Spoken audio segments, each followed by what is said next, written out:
All right, we'll go ahead and get started here. As I mentioned before, good morning, good afternoon, everybody. Just a heads up before we do get started here is this webinar is going to be recorded, so just be aware of that for anybody who has joined. If you do not want to be part of a recorded webinar, I recommend that you drop now. You can always watch it later. So the presentation today is going to be on leveraging Microsoft's Azure Cloud and other cloud offerings to help increase your security posture during deployment. I'm expecting us to probably take close to the full hour here. For those of you who have not met me before and I haven't had the chance to work with, my name is Tom Lilly. I'm a solutions architect with Netrix, a Chicago-based IT firm specializing in a lot of different aspects, and one of those being Microsoft and Microsoft security. If you would like to follow me on Twitter, you can find me at @TheTomLilly, find me on LinkedIn under Thomas J. Lilly, or visit my blog, justinitblog.com. Just in the interest of full disclosure, the blog is a little stale by now, but still some good information there. So to start off today, here's our proposed agenda for this webinar here. So really I'm going to start off with cloud security. A lot of people see it as kind of an oxymoron, so first thing I want to do is kind of debunk that myth. The second is actually talk about Microsoft's approach to data security and how they have a very unique focus and very unique set of skills when it comes to actually leveraging cloud security for their solutions as well as other third-party solutions. And then from there, I actually want to get into looking at some specific technologies that Microsoft has available to them and that they actually publish for their end users and customers to use. Those including a tool called Privileged Identity Management, or PIM, another tool called Azure Active Directory Identity Protection, or AADIP, AADIDIP, and another solution called Cloud App Security, which is Microsoft's CASB solution. So I'll be touching on each of those. And the last three here, I'll have a short demo as well so you can see exactly what they look like. So let's start off with cloud security. So based on my experience with a lot of my customers that decide to leverage the cloud for various workloads, whether it's email or file storage or even infrastructure as a service or platform as a service for Azure, the number one discussion that I usually have with them when starting up those kind of engagements is, how secure is the cloud really? We get a lot of questions on, listen, if my data is not in my data center, or my data is going to be quote unquote co-located with other users' data, then how can it really be secure? Or they just believe that they have a better data security team, and because of that, there's no way that any third-party cloud provider, even one such as Microsoft, could provide better data security and data services than they could. And honestly, there's a lot of there's a lot of corroborating evidence to that. As you've probably heard a lot of, there's no cloud. It's really just someone else's computer. In fact, recently, as in over the last couple of years, even just the last few months, we've had a lot of troubling events from very large names such as Apple. We talk about the Trident hack or the Trident exploit, where they can remotely jailbreak your phone for you and gain root level access to that device. We've got, in the healthcare world, medical records being hacked for our U.S. Olympians, allegedly by the Russians. We've got email hacks from Colin Powell, Hillary Clinton, etc., that have gone mainstream for various reasons. And even other large providers on the internet, such as Yahoo, being hacked and their accounts, their credentials being leaked. So because of this, there are a lot of people that are very hesitant to move to the cloud. They're very hesitant to leverage cloud services because they think that actually makes them a little bit more vulnerable to those kind of attacks and those kind of events. So for a lot of those reasons, cybersecurity is the number one priority. And this absolutely holds true with other companies as well and other schools as well, because the issue that we run into is that IT doesn't have a very good hold on what your end users are actually doing, whether it's your teachers or your students or any other faculty. There was a survey that was put out by Microsoft and other third-party providers that essentially asked what software as a service applications are your users using? Whether it's Box, Dropbox, Salesforce, Concur, any of those third-party applications, how many of those are your users actually using? Most companies responded with a relatively low number. And what it came out to be is that they were actually underestimating the number of SaaS applications that their users were using by about 20 times. So when we start talking about that, we really have to worry about what applications are my users accessing, where is my data residing, where is it actually going to go, and then who actually has access to that in the event of a breach like that. And so to combat that, Microsoft has a very unique approach toward cybersecurity. So a lot of firms, as I mentioned before, think that they can do a better job. We've got a fantastic security team, and for all intents and purposes, they are probably absolutely fantastic. But they don't have what Microsoft has available to them, that being the expertise, the resources, and the time to actually develop a full security product. The expertise in the fact that they employ a full, highly trained, highly qualified security team to work on what's known as the intelligent security graph, which I'll get into shortly. In addition, they employ a whole bunch of people in what's known as the digital crimes unit. If you guys haven't seen the videos, if you haven't seen the commercials that Microsoft puts out, they actually have an entire unit that's meant to investigate these, kind of crimes where, they've got botnets that are, distributed denial of service attacking certain services, or they're taking data maliciously, machines are phoning home maliciously. Microsoft has that digital crimes unit and actually an entire set of teams that is meant to find those, intercept those, and remediate those. And they actually work very closely with Interpol to essentially get through those and work through those in a very seamless manner to the end users who might be infected.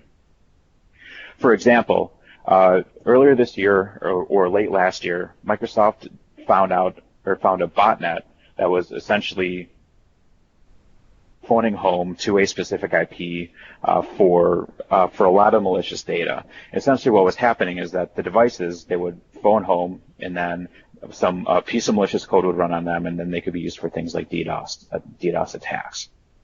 But the hackers who created it were actually smart enough that if for some reason that code had gotten changed, that the code itself would essentially enable a kill switch on the device.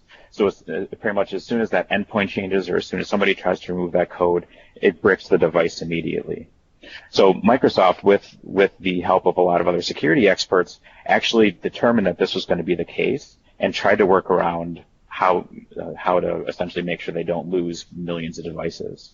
And what they actually did was they worked with the ISPs where that malicious endpoint was headed or was hosted, and they actually had that IP changed from being the malicious IP to an IP that was hosted in the Microsoft data centers and in the Microsoft cloud.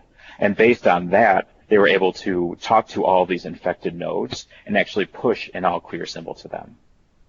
And that was able to essentially thwart that botnet, thwart all those machines without bricking millions and millions of machines, which would obviously appear in the news and not be very good for Microsoft. It would be a very big black eye for various reasons.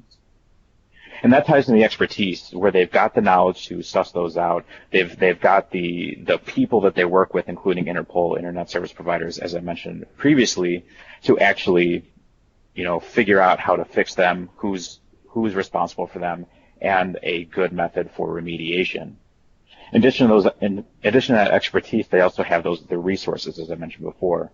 So not only their people being resources, but also the resources around the world to do things like take over a malicious botnet in a completely safe manner, and then redirect traffic there, handle all that traffic, push out the right code, push out essentially the anti-kill switch, and everything is good at the end of the day. And then finally, they've got the time. So with all the people working on the team, they actually have the ability and the time in the day to actually figure out who is doing what and why they're doing it. As much as I'm sure everybody's security teams are fantastic, if they're always tracking threats, if they're always responding to threats, if they're always monitoring other resources, there isn't a lot of time to be proactive. It's a lot of that reactive side of things. Where Microsoft takes it a step further is they have the ability to be proactive, is they can have a team that's meant to be reactive, and then a partner team that is meant to have that proactive service to actively go out and do investigations and look for malicious traffic and then act upon that. So between the three of those, Microsoft has a really interesting and really unique security posture from any cloud provider and really any IT services company in the world, in my opinion. So all three of these have essentially come together to create what's known as the Microsoft Intelligent Security Graph. Oh, apologies here, having some technical difficulties. There we go. So the Microsoft Intelligent Security Graph is essentially Microsoft's machine learning algorithm that pulls in various amounts of information and then uses those and uses machine learning in the background, as I mentioned, to determine attempts and attacks that are potentially malicious.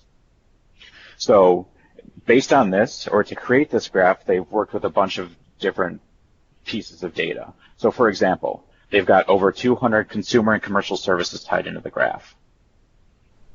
And that makes up one piece of the web.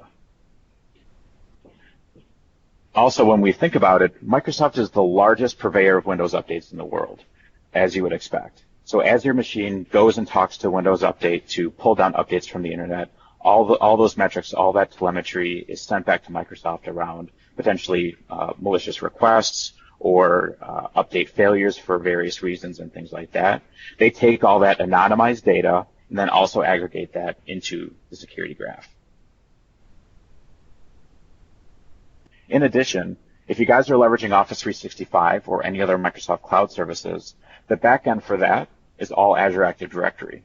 Based on Azure Active Directory, Microsoft is actually providing for 300 billion monthly authentications, whether those are approved or malicious or maybe somewhere in that gray area in between.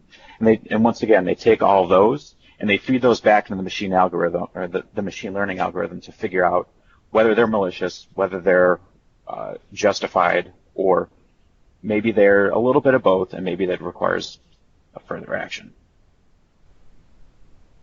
In addition, through Office 365 and their email services, they analyze over 200 billion emails a month that are inbound and outbound through Exchange Online Protection, which front ends all of the Office 365 services. In addition, they run the second or third largest search engine in the world with Bing. And with that, they can crawl over 18 billion pages where they scan it for malicious code and malicious threats. So all of those together make what's known as the Microsoft Intelligent Security Graph. And that graph is essentially the backbone for all of Microsoft's security focus and security practice. Where essentially they take that and then they can apply it to your specific tenant, your specific environment, and from there they can apply all of that machine learning, all of that information that they've already encountered to your specific environment to see, hey, Tom is logging in from China 30 seconds after he logged in from the US. That is physically not possible. We're not going to allow that. Or Tom is logging in from an anonymous IP. We think that that's from him logging in from an anonymous endpoint, such as a node from the Tor network, also known as the dark web. Or, Tom is downloading a lot of data here, whereas he usually doesn't. This looks malicious. We should probably flag this and see what's going on. So those are just a few examples of the things that the Intelligent Security Graph can actually pick up as part of Microsoft's advanced threat detection. The other thing to keep in mind is that Microsoft spends over $1 billion on security research and development every year. So if you heard Satya Nadella speak last year at any of the security conferences, my favorite line that he mentioned was, Microsoft is the largest security company you've never heard of. There are a lot of people that look at companies like FireEye and Symantec and a whole bunch of other ones and see those as true security focused. But what people don't realize is that on top of that, or in addition to that, Microsoft itself is its own security company that people really don't give a lot of credence to.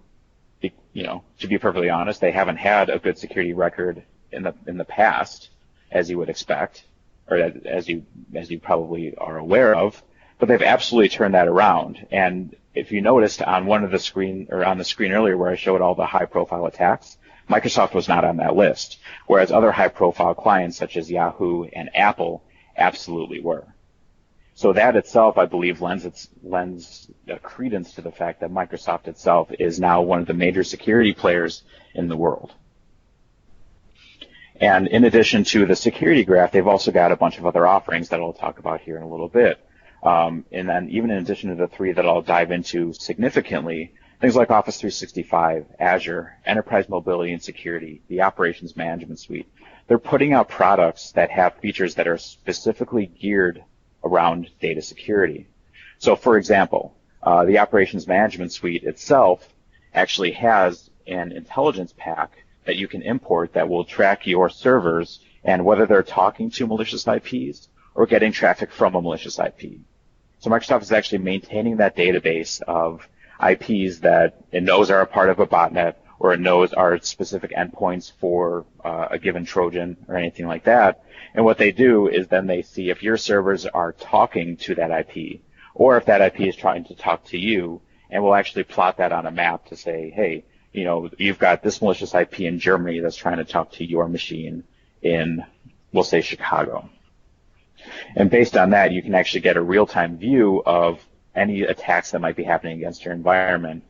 In addition, if you deploy your servers in Azure, Microsoft actually has native DDoS prevention. So if you've ever been hit by a distributed denial of service or even just a regular denial of service attack, you'll know that it can take a bit for everything to get cleared up by your ISP or by your edge security device or your edge gateway. And Microsoft provides that for you automatically at the Azure layer. So they're actually building that into their tools. And then things like Office 365 that natively come with Exchange Online Protection and other tools like Advanced Threat Protection.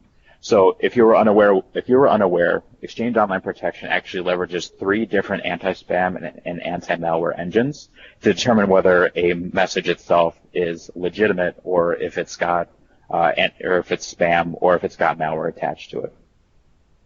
And then in addition, with the Office 365 E5 SKU that they just released not too long ago, they actually released another product or another integration called Advanced Threat Protection.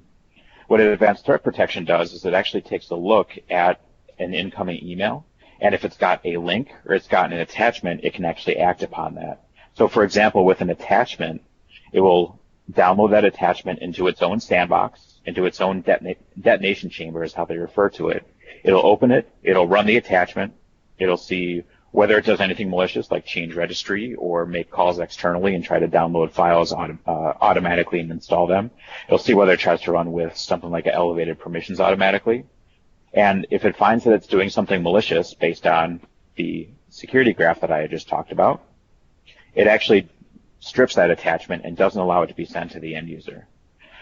In my experience, a lot of malware that's been sent to my clients is done from third-party services that send it through a zip file or something like an infected PDF or an infected Excel file, where essentially they get an email, an attachment, and a body that says, run this, or see attached for your W-2s, or see attached for this super important document that we swear you've been looking for. ATP will then intercept that and actually determine whether it's actually acting maliciously. Things like, as I mentioned before, Excel macros and things like that. In addition, one of the other big things that we're seeing now is phishing attacks. So if you've never been the victim of a phishing attack, good for you. That's fantastic. So if you're unaware of it, essentially what happens is that you get a quote unquote legitimate looking email from, we'll say, your bank. So if you're using Chase Bank, then you'll get an email from somebody who's pretending to be Chase Bank that says, hey, your account has been compromised. We need you to log into this website, and through that website, we need you to reset your password or update your information. They then build that website to look exactly like the Chase website, and then from there, they trick you essentially into putting in your user credentials, your username, your password, even other sensitive information like your social security number or your credit card numbers, and then they take that and obviously do malicious things with it, steal your identity, make unauthorized purchases, things like that.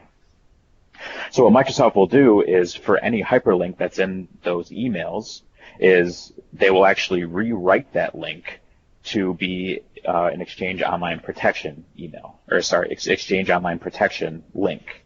So now instead of clicking on it and going to www.chase.com where the E is replaced by a 3, you go to protection.outlook.com/aguid that then forwards to that site. And then any users who then click on that link, even if they've been warned not to, it will actually track that within Office 365 to say, listen, this user clicked on this potentially malicious link. You should probably go have a chat with them to make sure that that everything is good there and they still have access to all of their information, that they didn't do something that could compromise the school or the company or the office or multiple people.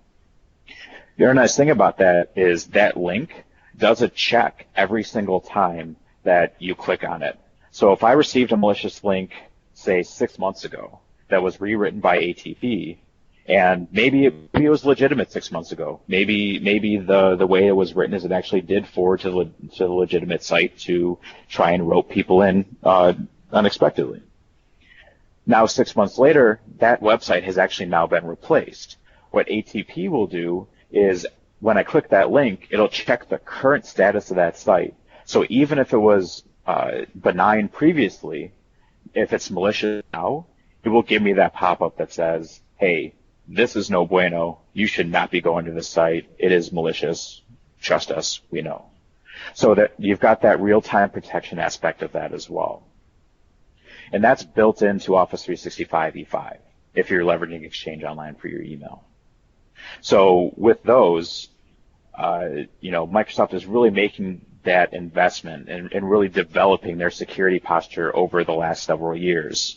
And that's a direct result of this $1 billion+ of money that they spend on R&D every year to better further their security posture, better further their essentially their services to make them more secure. And one of the primary things that they do is they actually follow the security life cycle, where essentially it starts essentially anywhere, whether they're reactive and they need to respond first, or maybe they're proactive and they can protect first or detect first, is they spend that money protecting their services. So they secure their endpoints, they create additional services, they add plugins that allow for that detection.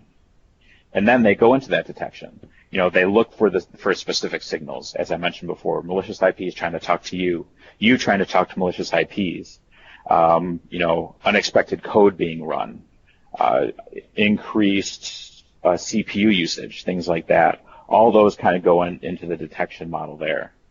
And if they do detect something, that's where they respond to it. Now, how do we protect that? Is it we shut down access to that IP? Is it we work with Interpol and ISPs to replace that IP with a non-malicious server? Essentially all of the items that I mentioned before. And then from there, the circle just starts again where they now try to protect from that specific issue or that specific piece of malware. So that's essentially their life cycle when it comes to their security posture and how they make sure that they're always up to date. And recently, they've actually created a bunch of new technologies that allow for this.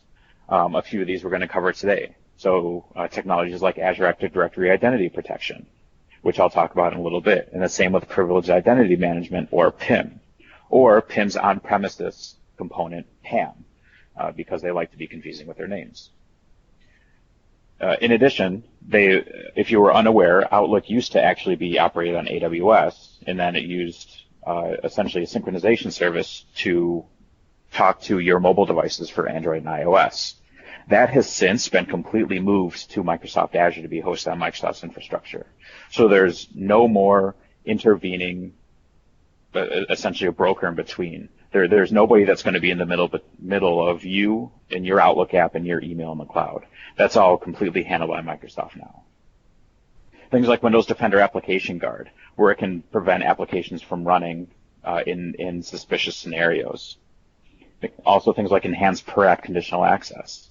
If you haven't seen conditional access or you haven't had the chance to play with it, essentially what this allows you to do is to say, yeah, our email is hosted in Exchange Online, but what's to prevent me, just your normal end user, from going to Best Buy, grabbing a new laptop, picking up a new phone, and putting my email on that?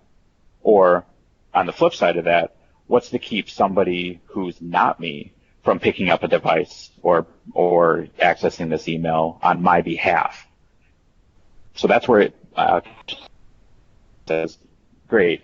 For our normal users, because we're leveraging mobile device management, because we're leveraging secure devices, they can access their email all day and night. It's absolutely seamless to the end user.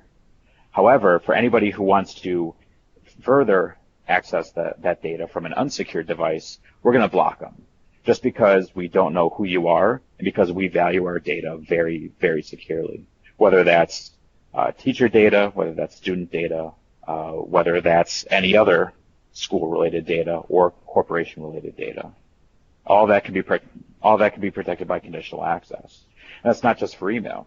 And that also includes other technologies like Skype for Business, so protect your IM conversations, or OneDrive for Business, or SharePoint Online, where it'll protect your SharePoint content as well. And then finally is the expanded partner ecosystem. There was quite a time there when Microsoft was very focused on Microsoft. They were pushing Windows Mobile, they were pushing their services, and that was it. They didn't feel like playing in the sandbox with everybody else. Where now they've actually opened that up significantly for things like mobile device management. They're developing on iOS and Android as well as Windows Phone, Windows Mobile, Windows 10. But in addition, they're further expanding their partnerships. So if you guys are looking at Intune for mobile device management, they've actually partnered with a couple different companies like TeamViewer for remote access, as well as Lookout for mobile device security and anti-malware on mobile devices. In Azure, they've partnered with a lot of third-party providers to provide applications and specific scenarios within Azure. For example, they support network virtual appliances like Barracuda and Cisco and Checkpoint to actually provide as a virtual firewall within Azure if you want to really control that firewall and have your own internal edge as well as Microsoft's edge that they already leverage as part of Azure. So they're really looking to expand that partner ecosystem to bring the right solutions to the right people and expand where it makes sense. And the other thing that I would add to this is they're also acquiring companies to further bolster their security posture. So, for example, about a year and a half ago, they acquired a company called Aorado. Aorado developed what is now known as Microsoft Advanced Threat Analytics. Advanced Threat Analytics actually scans your Active Directory domain for things like malicious login attempts, suspicious login attempts, pass the ticket, pass the hash attacks, encryption downgrade, things like that can actually be used to fully monitor your Active Directory environment for malicious services and malicious activities. They also acquired a company called Adalom, and Adalom had a CASB, Cloud Access Security Broker, that essentially tracks what websites and what applications your end users are using, and you can see if they're doing anything malicious with it. The Adalom acquisition, that is now Cloud App Security, is one of the things that I'll also be talking about later as part of this presentation. So that's where we are now. So let's get into some real-world activities. So the first one I want to talk about is what's known as Just-in-Time Elevation with Privileged Identity Management, or PIM. One of the big questions that I have from a lot of my clients, or one of the things that I see with a lot of my specific clients, are I go into their domain or I go into their Office 365 tenant or really any of their other services, and the first thing I look at from a security side is who's listed as an administrator. On your domain, is that a service account that's always there? Is it just all of your IT staff are listed as domain administrators on your domain?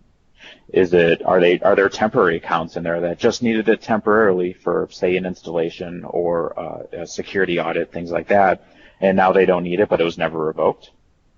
Was it just done because it's easier that way?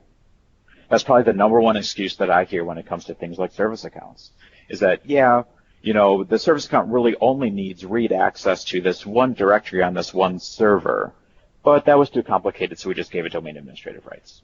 And so now it can do whatever it wants on the domain. And if that account is ever compromised, now whoever has that access or whoever has those credentials is now a domain administrator on your domain. And that's one of the first things that anybody who compromises your network is going to try. So essentially, with accounts being leaked and with that compromising event, the first thing that's going to happen is what's known as lateral movement. That lateral movement essentially says that, great, I've got access to one user's account.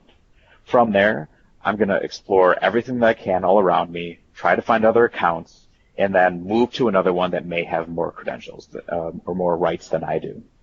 So I'm going to go ahead and attack that account. And then once I compromise that account, if it's a domain admin, perfect, I'm done. However, if I'm not done, I'm just going to go ahead and keep moving down the line until I find an account that's got the administrative credentials that I want. So that lateral movement is much easier if you've got, say, 30 domain administrative accounts versus maybe just 2 that need it full-time for services that absolutely need it for one reason or another. So that's on premises. But the same thing absolutely applies to the cloud as well, is that when we start talking about Office 365, there's a role called the global administrator. The global administrator has full rights to your entire Azure Active Directory environment. They can create users, they can remove users, they can change passwords if you have that available. They can assign licenses. They can remove licenses. They can pretty much do whatever they want. They have free reign of your Azure Active Directory environment. And obviously, that means that if that global administrative account is then compromised because their password was leaked or something along those lines, that means that your entire Azure Active Directory is compromised. Is that now you've got a malicious intruder in your Azure environment. So the question to that is, how do we prevent that from happening? So Microsoft's solution for cloud-based identities is what's known as privileged identity management. So with PIM, as it will be referred to, essentially what happens is that instead of you having permanent global administrators, so for example, my account doesn't need to be a global administrator all the time because maybe only 5% of my day, if that, is doing administrative functions within Azure Active Directory. So why would I need to be a permanent global administrator? Really, there's no reason to do so. So what that means is that now, whenever I need those global administrative rights for one reason, I'm updating licenses, I'm purchasing new services, etc. Instead of me being able just to log in the portal and do that on my own, I actually have to provide justification for that elevation and then go through an additional authentication prompt and authorization to make sure that I've got those rights. And the other nice thing about that is that essentially once it's activated, it's activated. I am a global administrator. I have all the rights conferred to me by that role. But after, say, 30 minutes or 60 minutes or 4 hours, whatever you as the administrator decide, once that time expires, those rights are gone. I no longer have that administrative access that I previously had. And then to actually perform that elevation, it can do things like require a second factor to prove I am who I say I am. So instead of me just saying, yeah, I'm Tom, go ahead and let me in as a global administrator, Azure is going to go back and say, well, because you're asking for such high rights, we're going to request that you provide a second factor of authentication, whether that's a phone call, a text message, push notification to an application. And in addition, for auditing purposes, you can require a ticket number for elevation. So if you're worried about me just going in and every 4 hours saying, yes, I want to be global admin, yes, I want to be global admin, yes, I want to be global admin, which obviously defeats the purpose of a tool like PIM, you can require that I provide a ticket number for every time that I request elevation. And that means that you as an administrator can then go back into the service and say, who elevated as a global administrator over the last, say, 7 days or 30 days as part of an audit event? And then we'll say, listen, Tom elevated 75 times over the last 7 days to be a global administrator. And if I just put, a random ticket number in there, just like 1234, 1234, 1234, then that becomes very easily visible that I'm elevating for reasons that I shouldn't be. Or in addition, you can go back and actually correlate those to actual tickets in your incident management system. Is to say, oh, okay, so Tom I elevated for ticket 4636. go back and say, oh yeah, that was a license request for Visio for, X person. So that's legitimate. So we know that he's not doing anything weird, or at least in that instance. So that's really where PIM comes in. And that's actually all managed through the Azure portal. And that is what we're going to get into now. So within the Azure portal, we have an item here called Privileged Identity Management, or PIM. So what I can do is I can actually click on here, and because I am an administrator, I can view these roles. The nice thing here is that it also gives you alerts as to anything that might be a little weird about your environment. So for example, we have too many global administrators, as you would expect. So you can actually see down here that we have 8 global administrators.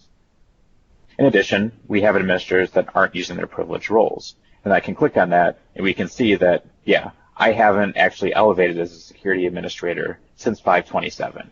Maybe I don't really need those rights, and then I can remove those. Or Joe or Colin haven't elevated since 9/14. So maybe they don't need those rights because they haven't elevated as a global administrator for the last 3 months.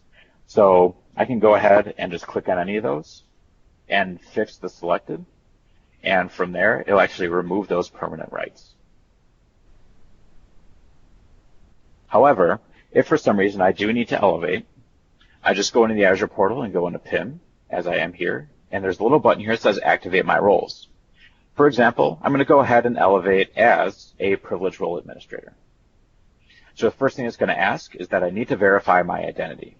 So I can go ahead and click on that. It'll say, listen, because of what you're requesting here, we require that you need to verify who you are. So I'm going to go ahead and click on verify my identity. And because I have multi-factor authentication set up on my account, it's actually going to send a push notification to my mobile app. And yes, I realize you can't see my phone. Essentially, all I need to do is it sends a push notification. I hit the approve button, which I've just done. As soon as I do that, it verifies that I really am who I say I am, then elevates me to that role. In addition to those push notifications, as I mentioned before, you can leverage things like one-time password via text message, soft token through the Microsoft Azure Authenticator, the Microsoft Authenticator application, or even a phone call.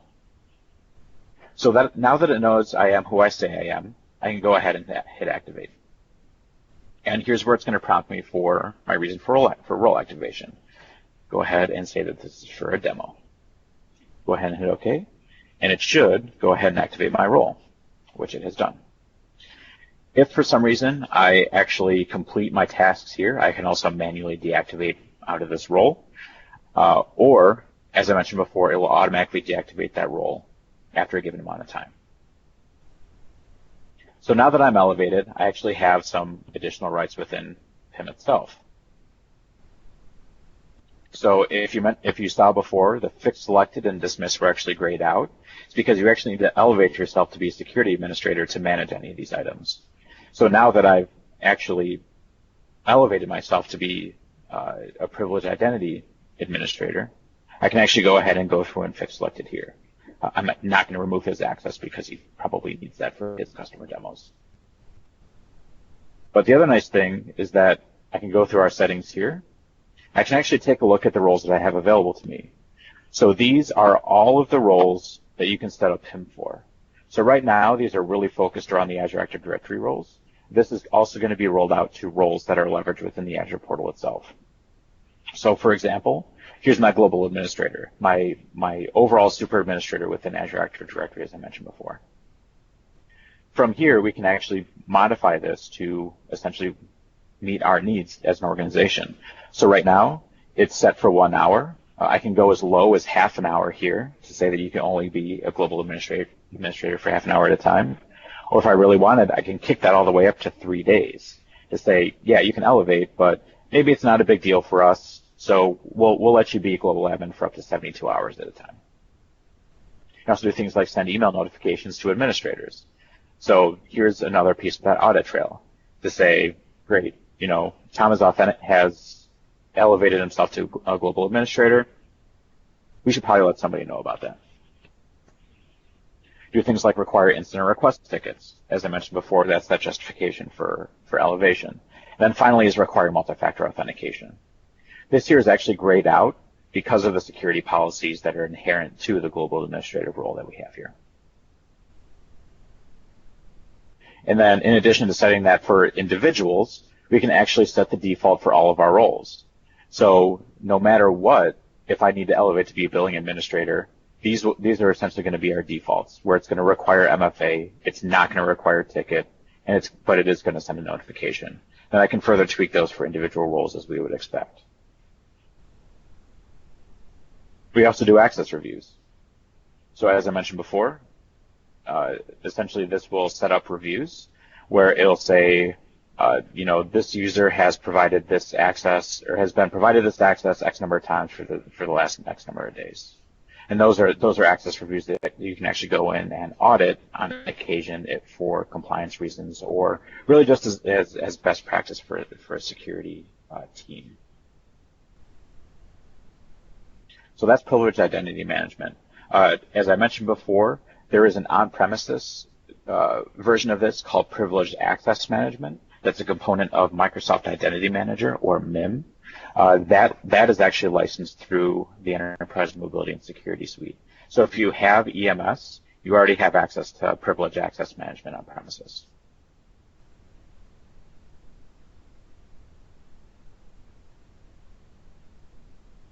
So the next one that I want to talk about is how we actually can leverage the intelligent security graph from Microsoft using a tool called Azure Active Directory Identity Protection.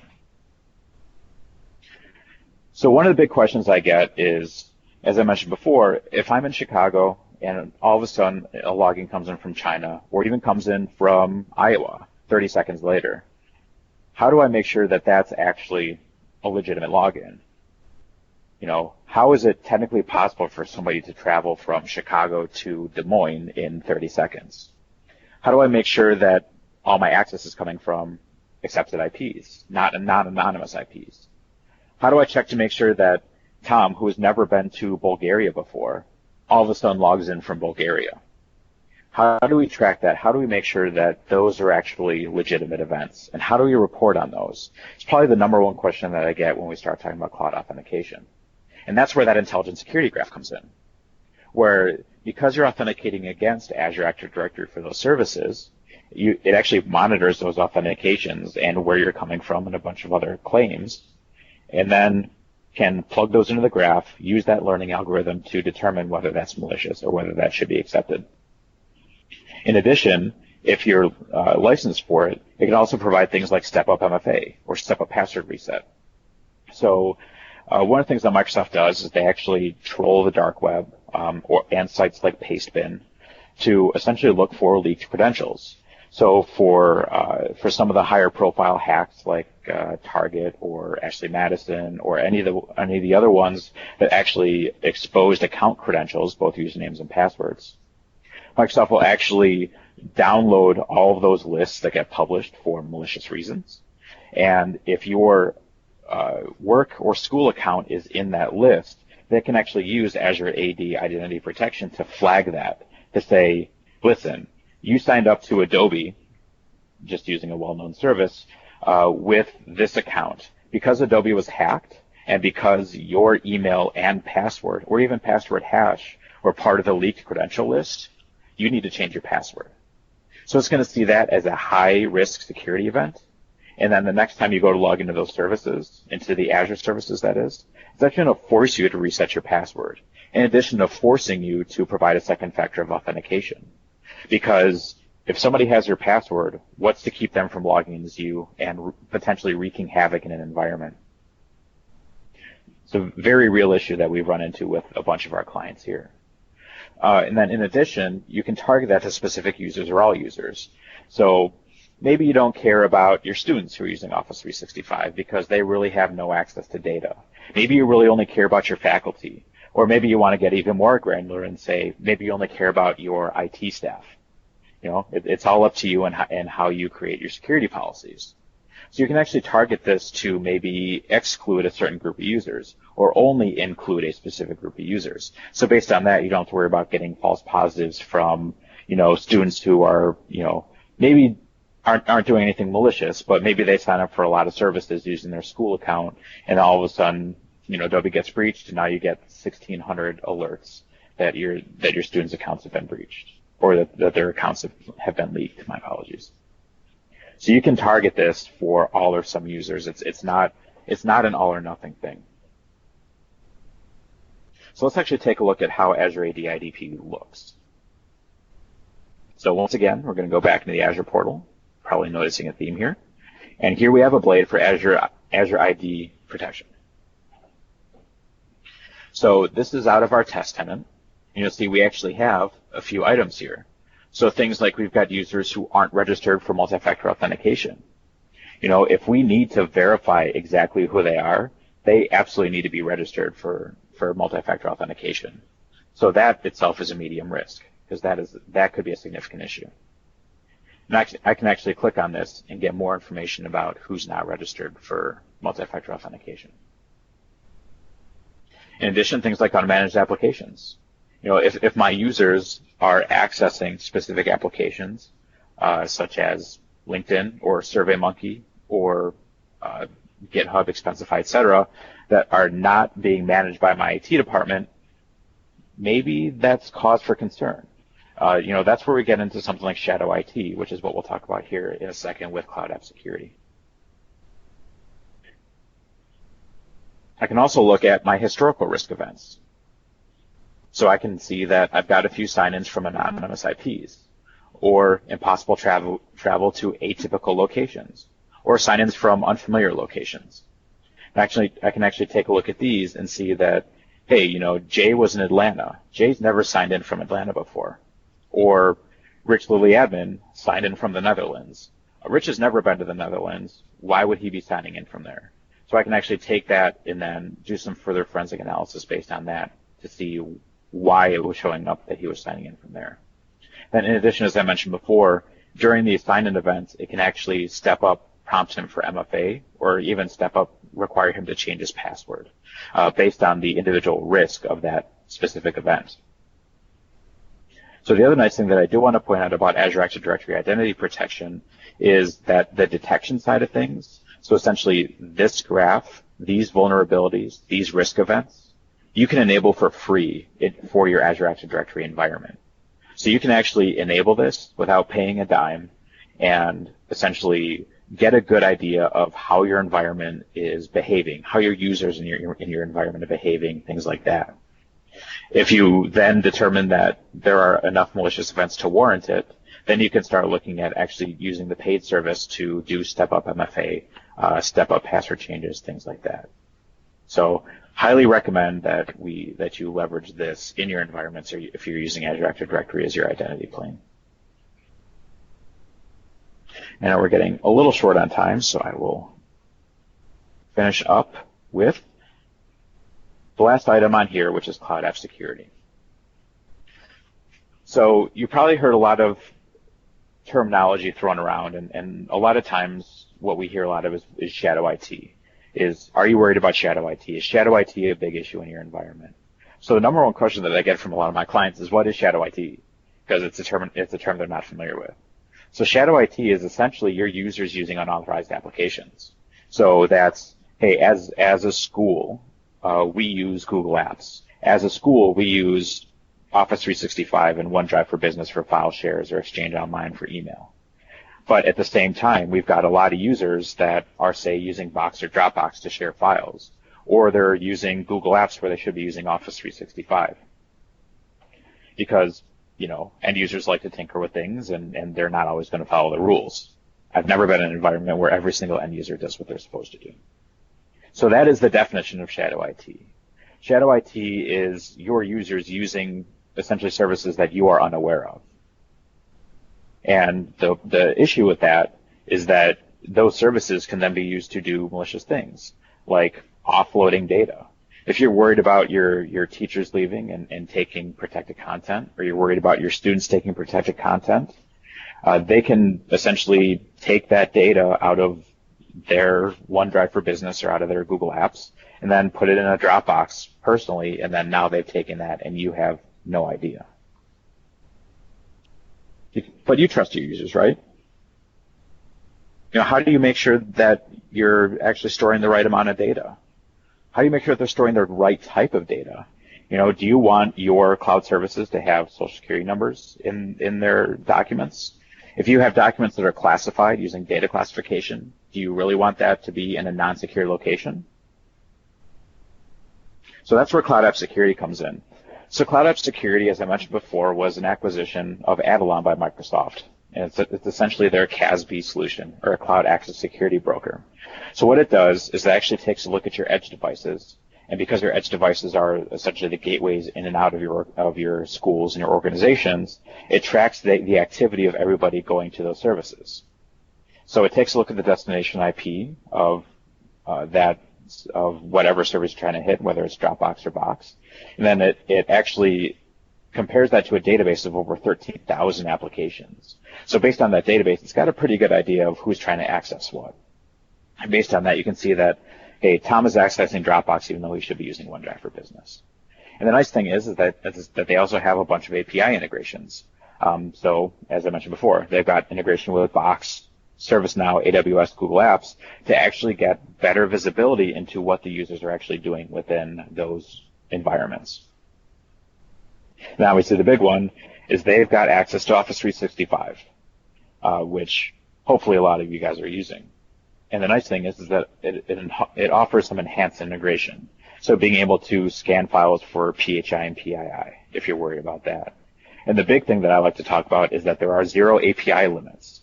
So with other CASB solutions, the issue that we run into is that because Microsoft doesn't want their servers being flooded, they actually limit how many API requests you can make from third-party solutions. Well, this isn't a third-party solution. This is a first-party solution. So now we don't have to worry about those API limits. So now, instead of you having to batch up those requests and send them on a schedule, you get near real-time information on that environment. So let's take a quick look at what Cloud App Security looks like. So what we've done for our production firewalls is we're actually forwarding all of its traffic up to Cloud App Security, where it's being analyzed and monitored by Microsoft. And from here, we actually get a general dashboard of things like individual services over here or specific risks. So if I'm really worried about any of these items like threat detection or data loss prevention or too many privileged accounts, then that actually rolls up into here. So if you're leveraging something like Azure Information Protection for file classification, that will actually tie into Cloud App Security as well to allow for that to be surfaced as part of this dashboard.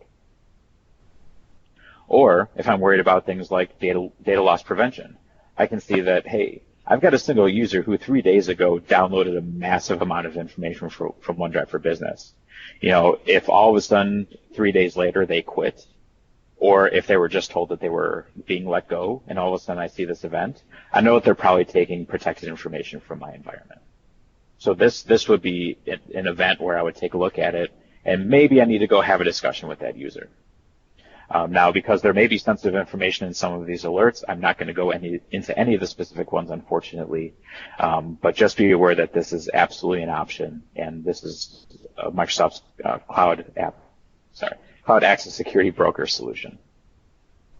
And it has a nice little dashboard. So we've got about 5 minutes left here.